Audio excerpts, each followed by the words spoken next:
Section 30 और 31 के बाद जो हमारा मेन इंपॉर्टेंट सेक्शन है that is section 32, that is a charge of depreciation. Depreciation forms an important deduction in the computation of income under the head of profit and gains from business or profession. Because in every question you will get the depreciation. और depreciation की adjustment आपको करनी ही पड़ेगी. अब question rise होता है सबसे पहले कि डेप्रिसिएशन का मतलब क्या होता है. सर डेप्रिसिएशन तो हमने +1 +2 में भी पढ़ा हुआ है.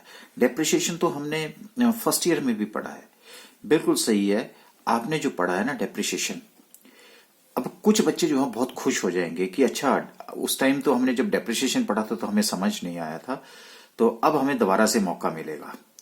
देखिए ये जो डेप्रिसिएशन हम बात कर रहे हैं this is from the income tax point of view, और जो आपने डेप्रिसिएशन वहां डिस्कस किया है वो था financial accounting point of view. Sir ये तो बहुत अच्छा हुआ, क्योंकि अदरवाइज आप बोलते कि देखो जी जो डेप्रिसिएशन हमने फाइनेंशियल अकाउंटिंग में पढ़ा था बस वही डेप्रिसिएशन है और अब हमें नहीं पढ़ना है. लेकिन कुछ बच्चे जो हैं बहुत खुश हो गए होंगे कि अच्छा उस टाइम तो हमने डेप्रिसिएशन नहीं पढ़ा था, अब हमें दोबारा से मौका मिलेगा डेप्रिसिएशन पढ़ने का. बिल्कुल सही बात है, लेकिन यहां जो मैं डेप्रिसिएशन की बात करूंगा वो डेप्रिसिएशन की बात करूंगा मैं income tax point of view से. मैं depreciation financial accounting point of view से नहीं करूंगा. ओके अब तो फिर ये इंपॉर्टेंट क्यों है? इंपॉर्टेंट इसलिए है क्योंकि जो depreciation financial accounting point of view से कैलकुलेट किया जाता है और जो depreciation income tax point of view से डिस्कस किया जाता है, इन दोनों में डिफरेंस है. अब मान लीजिएगा अगर डेप्रिसिएशन जो है वो 20,000 रुपए फाइनेंशियल अकाउंटिंग और 20,000 इनकम टैक्स में है, तो मैं क्यों एडजस्टमेंट करूंगा? तब तो मैं कोई एडजस्टमेंट नहीं करूंगा. लेकिन अगर डेप्रिसिएशन यहाँ 20,000 आ रहा है और मेरा इनकम टैक्स में 30,000 आ रहा है, इसका मतलब मुझे 10,000 की एडजस्टमेंट करनी पड़ेगी ना. ये मुझे डिसअलाउड करना पड़ेगा और 30,000 मेरा अलाउड करना पड़ेगा. ऑटोमेटिकली एडजस्टमेंट हो जाएगी कि नहीं हो जाएगी? राइट. तो इसलिए तो जो डेप्रिसिएशन मैं यहां करूंगा वो income tax point of view से करूंगा, और जो आपको प्रॉफिट एंड लॉस अकाउंट में डेप्रिसिएशन दे रखा होगा वो financial accounting point of view से दे रखा होगा. इसलिए हमें यहां पढ़ना पड़ेगा, इसलिए हमें एडजस्टमेंट करनी पड़ेगी. तो फिर भी हम जो है कुछ बातें जो है वो फाइनेंशियल अकाउंटिंग की यहां चलेंगी, लेकिन कुछ बातें जो है वो इनकम टैक्स की ही चलेंगी. इसलिए आपको यहां पे थोड़ा सा अपना जो माइंड है वो डाइवर्ट करके depreciation from the income tax point of view की तरफ को फोकस करना पड़ेगा. वैसे डेप्रिसिएशन का मतलब क्या होता है? Depreciation means A decrease in the value of the property या एसेट थ्रू, कैसे? या तो वियर एंड टियर हो जाती है यूज करो, या डिटेरोरेशन हो जाती है. बिना यूज किए भी कई बार एसेट्स जो हैं वो डिटेरोरेट हो जाती हैं. यह ऑब्सोलिसेंस है, टेक्नोलॉजिकल अपडेट हो जाती है, और जिसकी वजह से जो है वो आपके जो एसेट्स की वैल्यू है वो कम हो जाती है. So this is a decrease in the value of the asset. और इसमें ये कुछ एक रीजंस हैं जिसके थ्रू जो है आपके एसेट की जो वैल्यू है वो डिक्रीज हो जाती है. उसी को हम क्या बोलते हैं? डेप्रिसिएशन बोलते हैं. इसका मतलब क्या हुआ? ये देखिए, अब मैं आपको यूं बता रहा हूं कि ये हमारे पास एसेट है. Asset losses it's value over the time period. When the asset loses it's value over the time period, तो इसका मतलब क्या है? ये टाइम पीरियड है, ये आज हमने परचेज किया, और जैसे जैसे हम उसकी वैल्यू, जैसे जैसे उसका टाइम पीरियड बढ़ता रहा है वैसे वैसे उसकी जो वैल्यू है कम होती है, उसका लॉस जो है वो एसेट जो है अपनी वैल्यू जो है वो लूज करती रहती है. अब ये जो लॉस है, ये जो वैल्यू उसने लूज करी है, इसी को तो हम क्या बोलते हैं? डेप्रिसिएशन बोलते हैं. But this loss in value can be claimed as depreciation. This loss in value can be claimed as depreciation. लेकिन अब क्वेश्चन राइज होता है कि how much loss is to be calculated. बस इसी का तो झगड़ा है, हाउ मच लॉस मतलब how much depreciation is to be charged. Clear होगी जी बात यहां पे? तो इस डायग्राम से शायद आपको ये बात क्लियर होगी कि जो एसेट्स है, assets loses it's value over a period of time. ये देखिए कई बार वैल्यू जो है वो कहां चली जाएगी? यहां चली जाएगी. तो कई बार वो 0 पे चली जाती है. राइट. ये डिपेंड करता है मेथड्स के ऊपर. तो यहां वैल्यू जो है वो देखिए ये 0 पे वैल्यू है. 1 लाख में परचेज करी है, वैल्यू कम हो रही है, कम हो रही है, कम हो रही है, कम हो रही है, और वो जितनी वैल्यू लूज कर रहा है वो उसी को तो हम क्या बोलते हैं? डेप्रिसिएशन बोलते हैं. तो this loss in value can be claimed as depreciation. ये एक मैंने आपको सिंपल लैंग्वेज में इसकी बात डिस्कस करी है. ओके, अब उसके बाद क्या है कि अगर हमने डेप्रिसिएशन जो कैलकुलेट करना है, what is the purpose of granting the depreciation, है क्या पर्पस, क्या है इनकम टैक्स में? देखिए सिंपल सी बात है, वो जो आपने फाइनेंशियल अकाउंटिंग में पढ़ी है, that is to arrive at the true level of the income. देखो डेप्रिसिएशन चार्ज करेंगे, एग्जैक्ट डेप्रिसिएशन चार्ज करेंगे तो आपका जो प्रॉफिट एंड लॉस अकाउंट है उसमें वो अपीयर होगा। अगर उसमें अपीयर होगा तो आपको जो प्रॉफिट एंड लॉस अकाउंट, जो आपको नेट प्रॉफिट आ रहा है, वो आपको ट्रू लेवल ऑफ इनकम बता रहा है। To determine the book value of asset at any given time. अब देखिए बुक वैल्यू हमें किसके लिए चाहिए होती है? बुक वैल्यू चाहिए होती है जब हमने बिजनेस की नेट वर्थ कैलकुलेट करनी है। नेट वर्थ का मतलब है औकात, एक्चुअल इंट्रिंसिक वैल्यू जो है। तो इंट्रिंसिक वैल्यू की हमें क्या चाहिए होती है? Book value. और बुक वैल्यू में अगर हम डेप्रिसिएशन को भी इंक्लूड करके चलेंगे तो जो हमारी नेट वर्थ ऑफ बिजनेस होगी वो गलत होगी। इसलिए हमें exact net worth of business calculate करने की जरूरत पड़ रही है। तो उसके लिए हमें डेप्रिसिएशन जब तक चार्ज नहीं होगा तब तक हम exact net worth of business calculate नहीं कर सकते। तो ये भी इसका फायदा।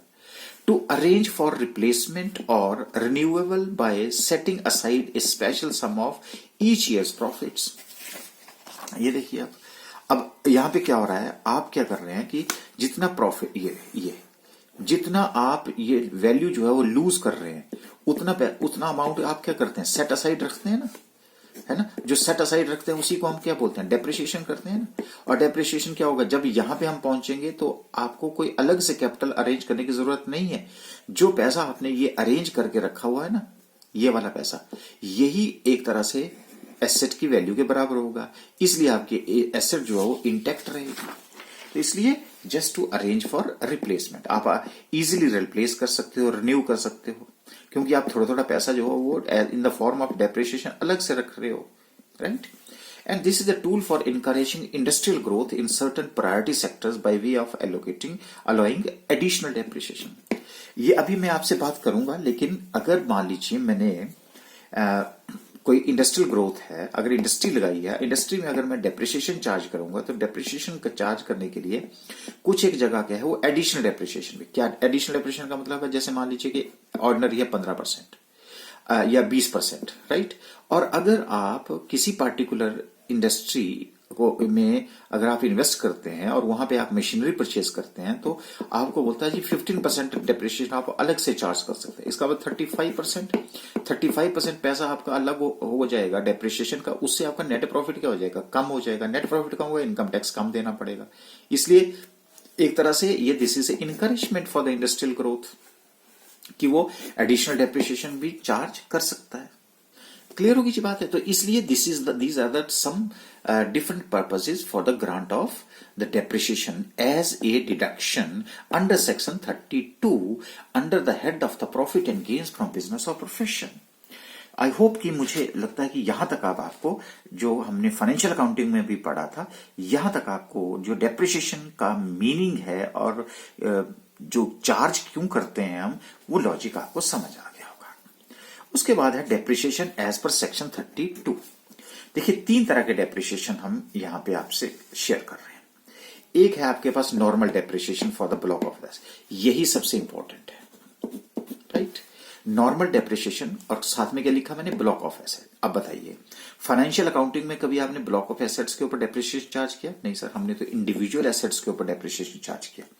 तो बस यही डिफरेंस है, यहां आपको ब्लॉक ऑफ एसेट्स के ऊपर डेप्रिसिएशन चार्ज करना पड़ता है। अभी अभी मैंने बात आपसे करी एडिशनल डेप्रिसिएशन। ये जो एडिशनल डेप्रिसिएशन है, ये जो मैंने थोड़ा लॉजिक बताया, ये मैन्युफैक्चरिंग एंड प्रोसेसिंग आर्टिकल्स और थिंग्स, उसके ऊपर जो है आपको एक डेप्रिसिएशन दिया जाता है। जैसे नॉर्मल रेट 20% है तो 15% उसको बिना उसके यूज किए भी आपको एडिशनल डेप्रिसिएशन आपको एडिशनल डेप्रिसिएशन का प्रोविजन दे दिया जाएगा, राइट? ओके, तो इसका मतलब है कि आपको थोड़ा सा चुकन्ना रहना पड़ेगा एग्जामिनेशन में भी कि क्या मुझे नॉर्मल डेप्रिसिएशन चार्ज करना है, साथ में उसका एडिशनल डेप्रिसिएशन भी चार्ज करना है। और तीसरी मैंने normal asset wise depreciation. Normal asset wise means यहां पे आप ब्लॉक नहीं, यहां इंडिविजुअल एसेट। और ये जो इंडिविजुअल एसेट्स हैं वो खास करके जो पावर जनरेटिंग कंपनीज हैं उनके लिए ही एक इंडिविजुअल एसेट के ऊपर डेप्रिसिएशन चार्ज किया जाता है। और जो पावर जनरेटिंग यूनिट्स नहीं है वो सारी की सारी जो है वो ब्लॉक ऑफ एसेट्स में कवर होते हैं। तो ये बात मैंने अभी आपसे क्लियर कर दी। तो एक normal depreciation for block of assets है, दूसरा मेरा एडिशनल डेप्रिसिएशन है जो कि इसी के अंडर आता है, लेकिन वो हम अलग से कंडीशन बताएंगे कि किसको जो है एडिशनल डेप्रिसिएशन दिया जा रहा है। और खास करके मैंने आपको हिंट दे दिया है कि जो कंसर्न मैन्युफैक्चरिंग या प्रोसेसिंग ऑफ आर्टिकल और थिंग्स, लेकिन कौन से आर्टिकल्स हैं, कौन से थिंग्स हैं और कब वो इंडस्ट्री जो है एस्टेब्लिश हुई है, क्या उस टाइम पीरियड के अंदर जो है एस्टेब्लिश हुई है, तो उसको जो है एडिशनल डेप्रिसिएशन का बेनिफिट मिलेगा। और ये जो पावर जनरेटिंग कंपनीज हैं उनमें जो आपका जो नॉर्मल एसेट वाइज डेप्रिसिएशन होगा, ब्लॉक वाइज डेप्रिसिएशन नहीं होगा। ओके, अब मैंने बताया कि डेप्रिसिएशन इज एडमिसिबल एक्सपेंसेस, बिल्कुल सही बात है, क्योंकि सेक्शन 32 तभी दिया गया है of the business, therefore allowed as a deduction under section 32। क्योंकि हम तो बात किसकी करते हैं, हम तो बात कर रहे हैं कि ये जो लिस्ट ऑफ एक्सपेंसेस है आइदर दीज आर अलाउड और डिसअलाउड। ओके, तो अब हम इस बात को पहले थोड़ा सा, जो मैंने आपको पहले भी बताया, अब दोबारा से समझ लेते हैं। देखिए, डेप्रिसिएशन हमें क्या चाहिए, अंडर इनकम टैक्स एक्ट चाहिए, और हमारे पास जो depreciation profit and loss account में दे रखा है वो है under the system of financial accounting. ठीक है, अगर under the system of financial accounting है तो ये दोनों जो है, अब मान लीजिए कि ये जो है वो 20,000 रुपए आ रहा है और ये था 30,000 रुपए, तो ये डिफरेंस क्यों आ रहा है, ये दोनों जो है डिफरेंट है। अगर तो सेम होंगे तो एडजस्टमेंट की जरूरत नहीं है, लेकिन मोस्टली क्या होंगे, वो डिफरेंट होंगे। अब वो डिफरेंट क्यों है, क्योंकि फाइनेंशियल अकाउंटिंग में जो रेट ऑफ डेप्रिसिएशन लगता है वो इनकम टैक्स में वो रेट अलग से होता है। यहां तो आपके पास क्या है, फाइनेंशियल अकाउंटिंग में बहुत सारे मेथड्स ऑफ डेप्रिसिएशन है, लेकिन यहां तो सिर्फ 2 ही मेथड्स जो हैं, वो मोस्टली मैं कह दूं कि आपको एक सिंगल ही मेथड है जिसके ऊपर डेप्रिसिएशन चार्ज किया जाता है। इसलिए जो है इन दोनों अमाउंट के बीच में डिफरेंस होता है। अगर ये डिफरेंस है तो उसी को तो हमने एडजस्टमेंट के फॉर्म में जो है वो यहां पे income tax point of view से करना है। तो अब आपको ये समझ आ गई होगी कि ये इन दोनों के बीच में जो कन्फ्लिक्ट है, बस उसी कन्फ्लिक्ट को दूर करने के लिए जो हमारा फाइनेंशियल अकाउंटिंग का डेप्रिसिएशन दे रखा है उसको हम सारे के सारे को डिसअलाउड करेंगे, और जो इनकम टैक्स एक्ट में हम डेप्रिसिएशन खुद कैलकुलेट करेंगे वो हम अलाउ करेंगे। और खुद कैलकुलेशन के लिए इसका मतलब है कि हमें डिटेल में हमें डेप्रिसिएशन पढ़ना पड़ेगा, क्यों फाइनेंशियल अकाउंटिंग में तो पढ़ा है, जिसने पढ़ा है वो थोड़ा काम नहीं आएगा, लेकिन जिसने नहीं पढ़ा है वो आप दोबारा से पढ़ रहा है। ओके, तो ये देखिए, जब हम डेप्रिसिएशन चार्ज करते हैं तो इनकम टैक्स में क्या क्या प्रोविजन है। हम डेप्रिसिएशन को 2 पार्ट में डिवाइड कर देते हैं, एक टेंजिबल एसेट्स के लिए, एक इंटेंजिबल एसेट्स है। ये तो आपको पता है कि जो टेंजिबल एसेट्स हैं which can be touched, seen, intangibles हैं which can not be seen और टच्ड, राइट। अब यहाँ पे जो टेंजिबल एसेट्स हैं उसमें खास करके जैसे हमारे पास बिल्डिंग है, प्लांट एंड मशीनरी और फर्नीचर है। और यहाँ पे हमारे पास क्या है, इंटेंजिबल एसेट्स में गुडविल है, नो हाउ है, पेटेंट्स है, कॉपीराइट्स है, ट्रेडमार्क्स है, लाइसेंस है, फ्रेंचाइज है, but these all are to be acquired after 1 April 1998, क्योंकि उसके बाद ही इसके रूल जो है वो चेंज हुए हैं। क्योंकि इंटेंजिबल एसेट्स के लिए सिर्फ सिंगल रेट ऑफ डेप्रिसिएशन जो है वो दिया गया है, इसलिए मैंने आपको ये सारी एसेट्स अलग, लेकिन एक एक करके हम इसको डिस्कस करेंगे। चाहे उनके लिए rate of depreciation intangible assets के लिए सेम है, लेकिन यहां पे जो डेप्रिसिएशन के रेट्स जो है वो डिफरेंट है।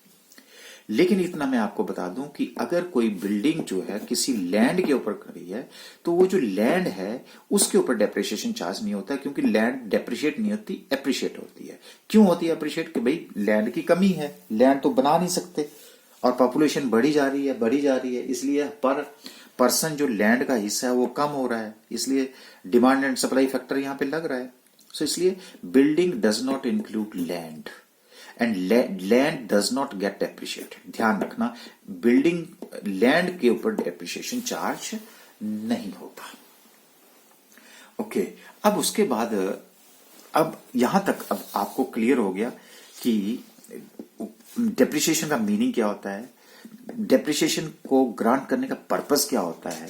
डेप्रिसिएशन जो है वो इनकम टैक्स 32 में ब्लॉक ऑफ एसेट्स के ऊपर होता है, एडिशनल होता है, और normal assets power generating company के लिए होता है।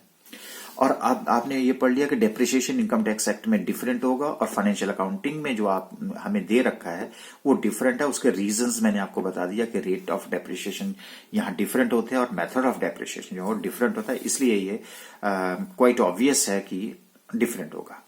अब यहां इनकम टैक्स में हम तो वहां इंडिविजुअल एसेट्स लेते थे, लेकिन यहां हमें डेप्रिसिएशन कैलकुलेट करने के लिए दो पार्ट में डिवाइड करना पड़ता है, एक टेंजिबल और एक इंटेंजिबल। इंटेंजिबल में हमारे पास 3 एसेट्स हैं और इंटेंजिबल एसेट में बहुत सारी हैं जिनको हम एक ही मेन हेडिंग सब हेडिंग में क्लासिफाई करते हैं, which is known as intangible assets. Okay, तो चलिए अब हम बात करते हैं कि what are the conditions which are to be followed for claiming of depreciation. Okay, तो ये हमारे पास है जो हमें पढ़ना पड़ेगा पहले कि कंडीशंस फॉर क्लेमिंग डेप्रिसिएशन। तो सबसे पहली कंडीशन क्या है? What is the first condition? Asset must belong to the specified category, जो अभी हमने आपसे डिस्कस किया। क्या किया? वो किया हमने tangible assets and intangible asset. लेकिन अब मैं आपको डिटेल में इसके बारे में बताऊंगा जो आपको बुक्स में अवेलेबल नहीं होगा। अब जैसे बिल्डिंग है, मैंने अभी आपसे बात करी कि building it is not defined in the act. Act में तो डिफाइंड नहीं किया है, तो इसका मतलब है कि we have to understand it in the ordinary sense. तो ऑर्डिनरी सेंस में जो हमने इनकम फ्रॉम हाउस प्रॉपर्टी में डिस्कस किया था वो सेम चलेगा। ओके, लेकिन इसके साथ में जो एडिशनल बातें हैं वो मैं आपसे डिस्कस करूंगा। अब क्वेश्चन राइज होता है कि ये जो अप्रोच रोड्स होते हैं बिल्डिंग के लिए, क्या ये बिल्डिंग का पार्ट माना जाएगा और उसके ऊपर डेप्रिसिएशन चार्ज होगा कि नहीं होगा? तो इसके लिए मैं आंसर दे रहा हूं कि this is not treated as building जब तक unless they are necessary for carrying on of the business.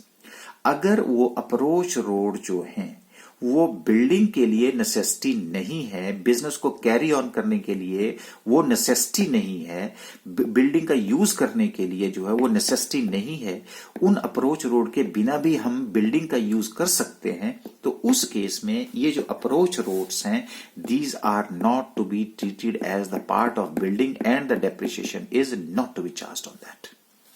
उसके बाद है रूफ। क्या होना चाहिए? This is not necessary.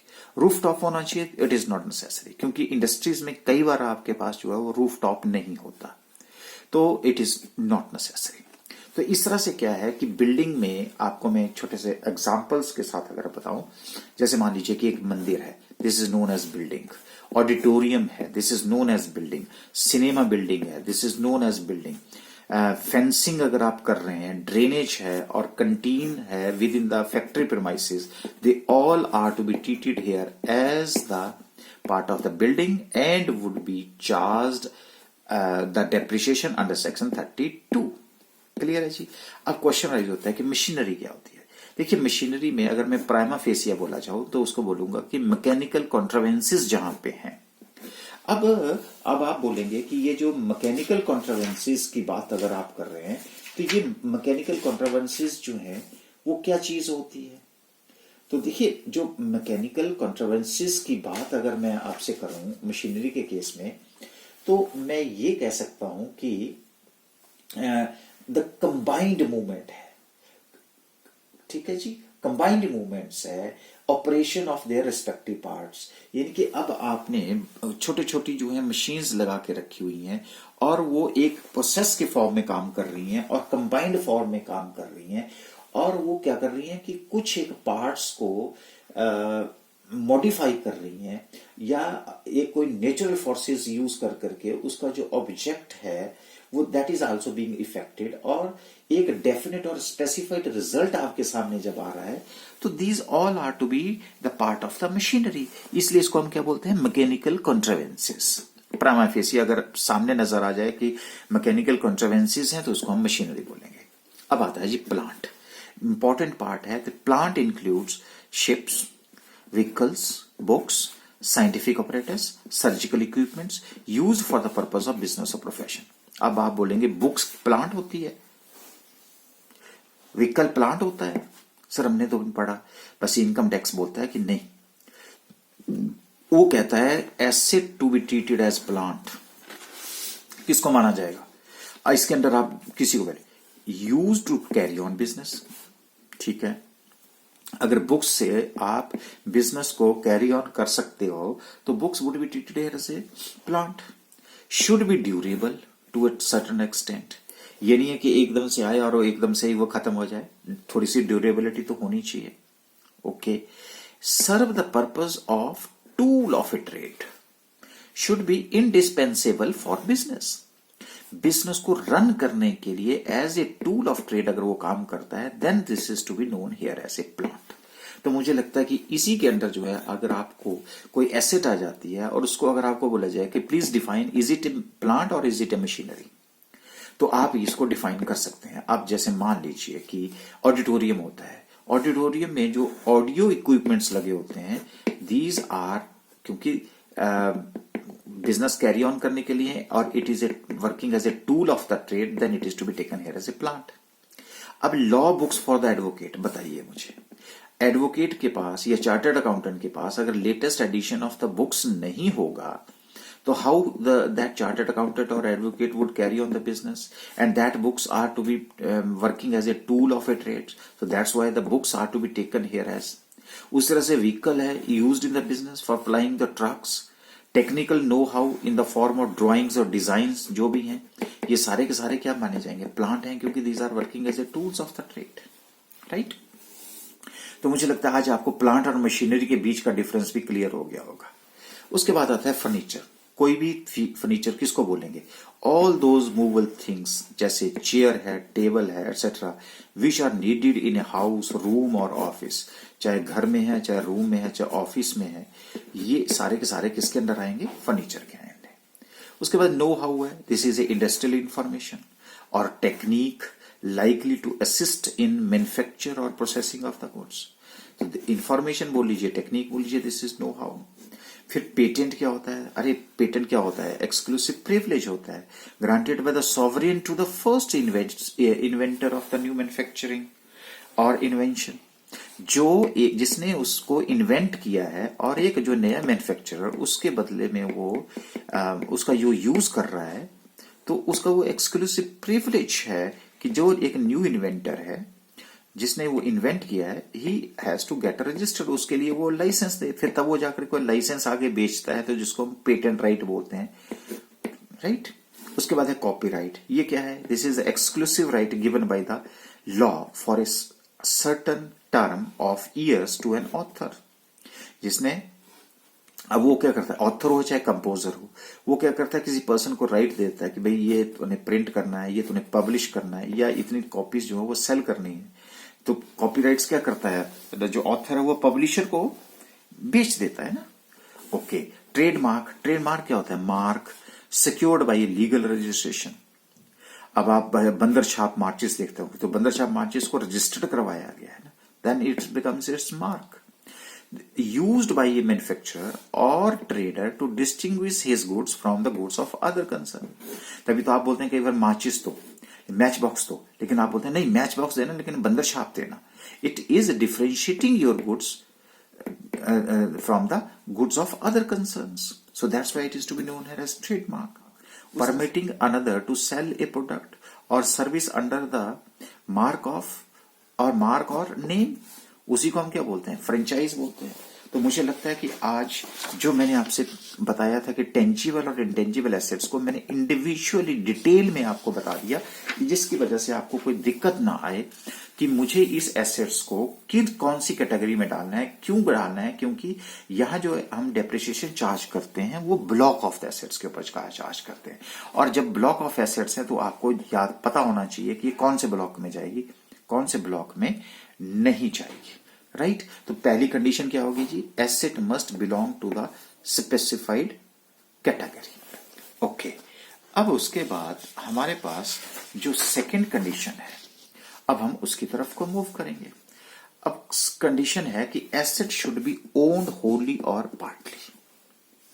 पहले ये कंडीशन होती है कि it should be wholly owned, लेकिन बाद में जो है वो रिलायंस वालों ने केस किया था, और उसके बाद जो है क्योंकि ये बड़ी बड़ी मशीनरीज थी और मशीनरीज में उन्होंने कहा कि एक सिंगल पर्सन जो है उस मशीन को नहीं खरीद सकता, इसलिए अगर 10 लोग इकट्ठे होकर के अगर उस मशीन को परचेज कर लेते हैं तो उस केस में तब वो ये वर्ड जोड़े गए थे होली और पार्टली। तो अब वो मशीन जो है वो partly owned by the different persons, that's why the depreciation was to be allowed. Okay, अब depreciation is allowed to the owner of the asset, लेकिन ओनर ऑफ द एसेट्स में यहां पे कौन होना चाहिए, क्या रजिस्टर्ड ओनर होना चाहिए या बेनिफिशियल ओनर होना चाहिए। तो मैं आपको बता दूं कि the person should be the beneficial owner. अब मैं आपको एक छोटा सा इंस्टांस बता देता हूं कि मान लीजिए कि ये मिस्टर एक्स हैं और ये उनकी मिसिस एक्स है। अब मिसिस एक्स का बर्थडे था। मिस्टर एक्स ने मिसिस एक्स ने मिस्टर एक्स से पूछा कि आप मुझे बर्थडे पे क्या देना चाह रहे हो। अब ये मिस्टर एक्स जो है बिजनेसमैन, ओह उसने कहा कि आपने तो मुझे याद दिला दी कि अच्छा आपका बर्थडे है, चलो अच्छी बात है। कहता कोई बात नहीं, मैं आपको कार दूंगा। अब क्या हुआ कि मिस्टर एक्स जो है वो चले गए कहां पे, वो चले गए डीलर के पास, कार डीलर के पास। कहता कि मेरी वाइफ के नाम जो है ये कार निकाल दीजिए, उसके कार नाम ये रजिस्टर्ड होनी चाहिए। अब उन्होंने क्या किया कि वो कार ली और रजिस्टर करके जिस दिन उनका बर्थडे था उस दिन जाकर के उनको वो गिफ्ट दे दी, वो पेपर्स उनके हाथ दे दिए। अब उसके बाद क्या हुआ, नेक्स्ट डे आपने कहा कि मैडम चाबी दे दीजिएगा, जरा मुझे ऑफिस जाना है और थोड़ा काम भी कर ले। वो बोले कि नहीं नहीं कार तो मेरी है, मैंने आपने मेरे को गिफ्ट दिया है। मैंने कहा बिल्कुल कार आपकी है, आपके ही नाम है, मैं तो जस्ट सिर्फ ऑफिस के लिए लेके जा रहा हूं और कुछ नहीं करने जा रहा हूं। अब बताओ कि नाम उनके है तो she is a registered owner, लेकिन बेनिफिशियल ओनर कौन हुआ, ये जो उसका बेनिफिट ले रहा है। सो इसलिए क्या है कि अगर अब ये जो कार है वो चाहे मिसिस एक्स के नाम है, लेकिन बेनिफिशियल ओनर कौन है, मिस्टर एक्स है। अगर मिस्टर एक्स है then depreciation is allowed on that, right. So और ओनर का मतलब क्या होता है, enjoying the rights of the owner. लेकिन यहां पे जो है it may be wholly owned और it may be partly owned, right. लेकिन सबसे पहले मैंने आपको बताया बेनिफिशियल। अब तो मुझे लगता है कि बेनिफिशियल ओनर की आपको नॉलेज हो गई होगी, राइट। ओके, होली ओन्ड जैसे मैंने कहा। उसके बाद है फ्रैक्शनल ओनरशिप और को ओनरशिप हो सकती है पार्टली ओन्ड में। फ्रैक्शनल मैंने आपको अभी बताया, रिलायंस की बात बताई, राइट। लेकिन यहां पे ये जो एक्सेप्शन है वो है building. Building in which business और profession is carried on is not owned but holds lease और अदर राइट्स ऑफ ऑक्यूपेंसी। तो जरूरी नहीं है कि कई बार आप बिल्डिंग जिसमें आप मालिक नहीं हैं, लेकिन आप उस बिल्डिंग का यूज अपने बिजनेस और प्रोफेशन के लिए कैरी ऑन कर रहे हैं, लेकिन आपने उसको लीज पे दे रखा है, तो उस केस में भी वो जो बिल्डिंग है उसके ऊपर भी डेप्रिसिएशन चार्ज हो सकता है। This is the exception of the owner of the assets. Clear हो जी बात।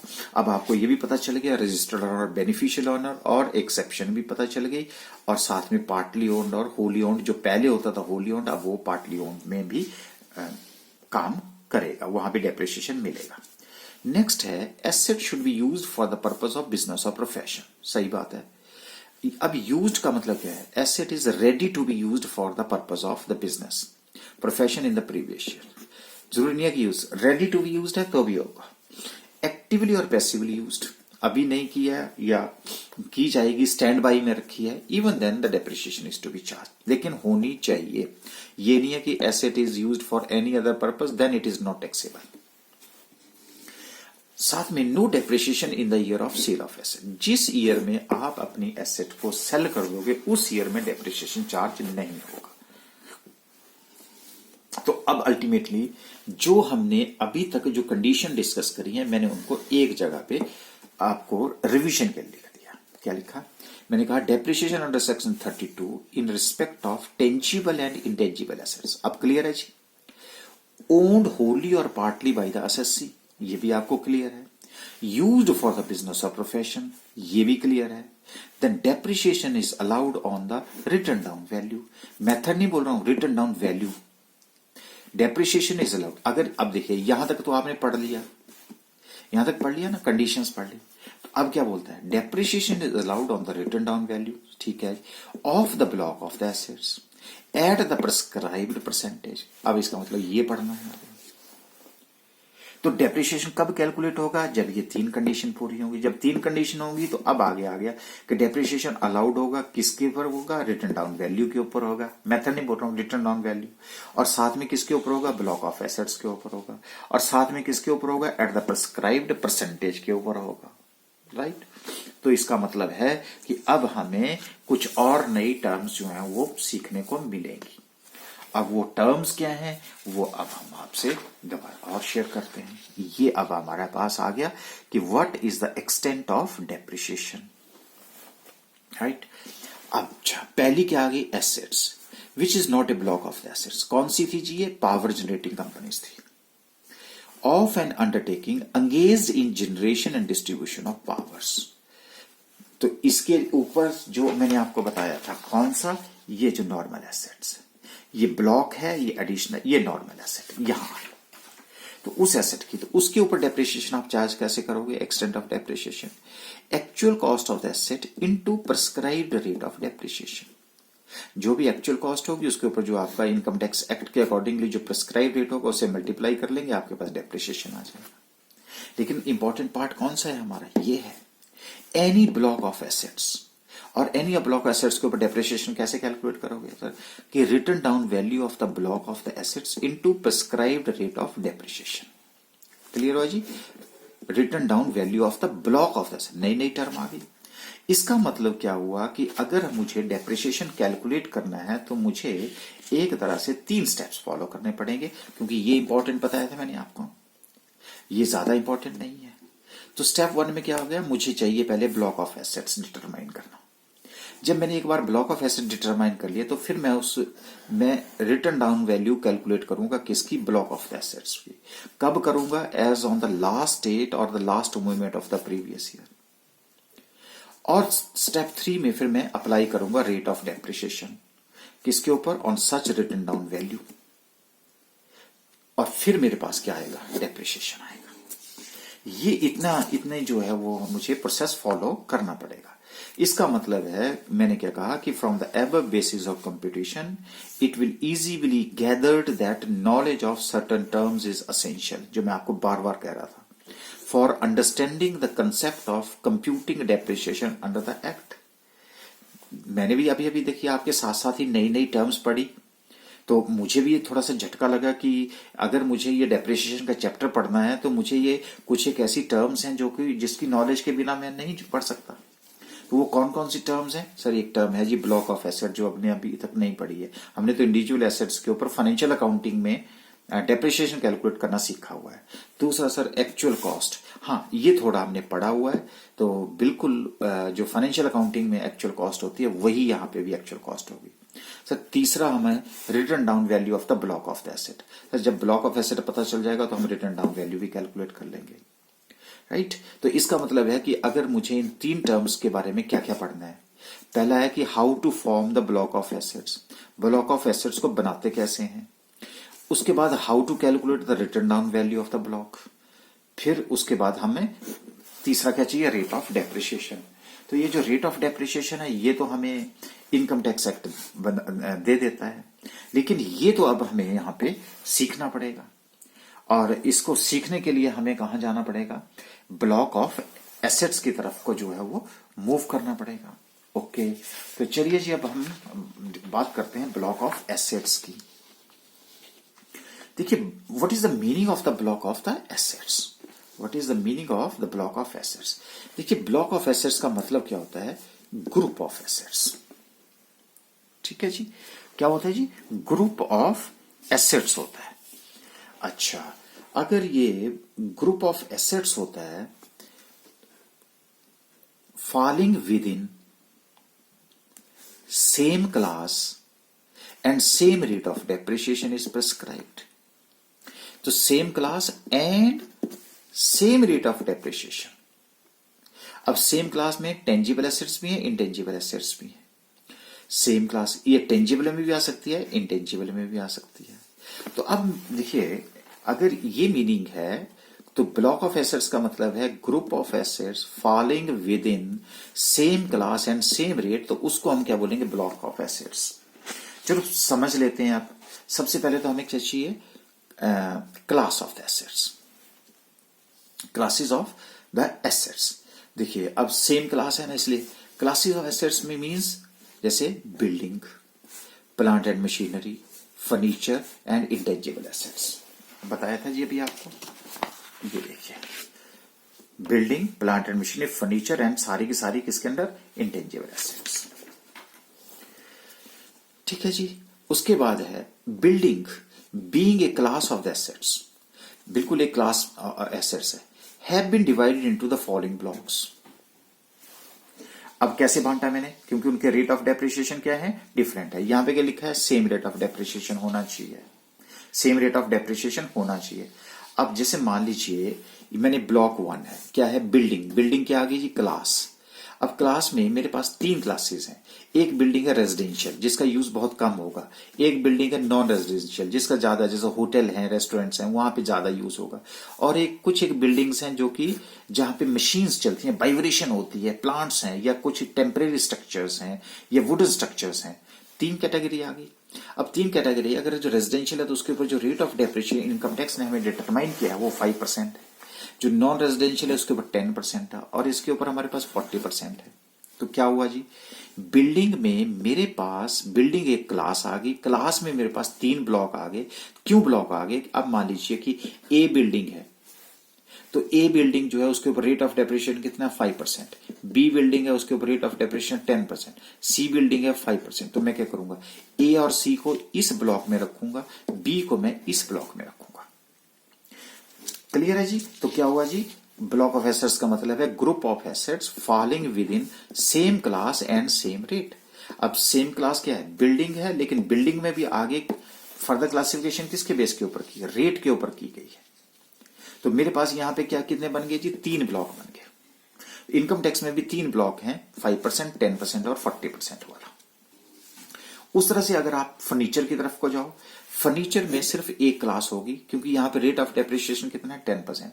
तो फर्नीचर एक क्लास आ गई, एक ही ब्लॉक होगा जिसमें रेट ऑफ डेप्रिसिएशन 10% होगा। इसलिए मैंने कहा फर्नीचर में हमारे पास एक ही ब्लॉक है। आ जाइए आप प्लांट एंड मशीनरी की तरफ को। अब देखिए प्लांट एंड मशीनरी ये क्या है, क्लास है।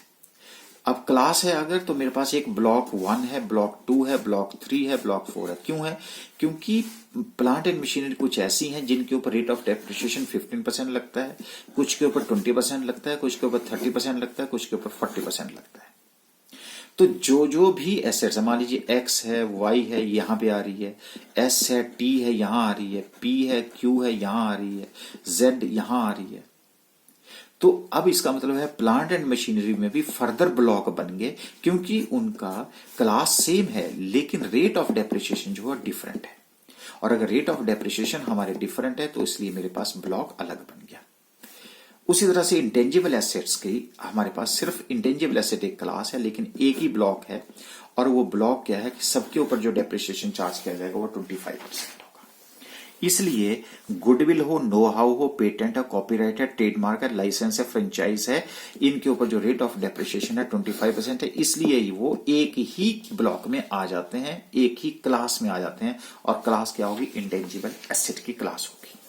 तो इस तरह से देखिए, अगर मैं इनकम टैक्स एक्ट के प्रोविजन भी बात करूं तो 3 ब्लॉक मेरे बिल्डिंग के हैं, 1 ब्लॉक मेरा फर्नीचर का है, 4 ब्लॉक मेरे प्लांट एंड मशीनरी के हैं, और 1 ब्लॉक मेरा जो है वो इंटेंजिबल एसेट